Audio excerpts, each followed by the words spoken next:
আসসালামু আলাইকুম, কেমন আছেন সবাই? আশা করি সবাই ভালো আছে।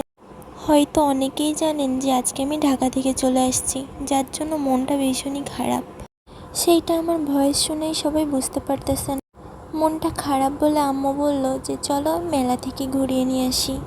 আমাদের এইখানে প্রতি বছর একটা মেলা হয়, অনেক দিন ধরেই মেলাটা হয় না, বাট এবছর হচ্ছে।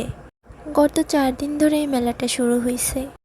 ঢাকায় থাকার কারণে মেলাতে আসা হয় নাই, বাট এখানে এসে আম্মু নিয়ে আসলো আমার মন খারাপ বলে। পহেলা বৈশাখের দিন মেলায় আজ অনেক ভিড় পড়ছে। আরও আজ এখানে সকাল থেকে এত পরিমাণ বৃষ্টি হয়েছে যে মেলার ভিতরে পানি জমে গেছে।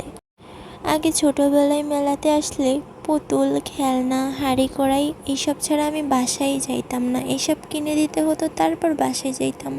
কিন্তু এখন কিছুই কিনতে ইচ্ছা করে না, শুধুই দেখতে হয়। ছোটোবেলার মতো তেমন বায়নাও করি না আম্মুর কাছে যে এটা কিনে দাও ওইটা কিনে দাও।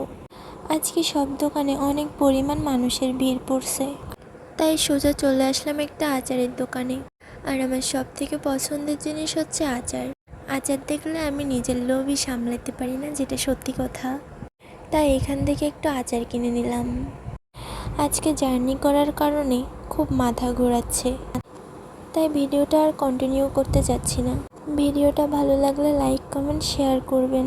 আল্লাহ হাফেজ, দেখা হবে অন্য ভিডিওতে।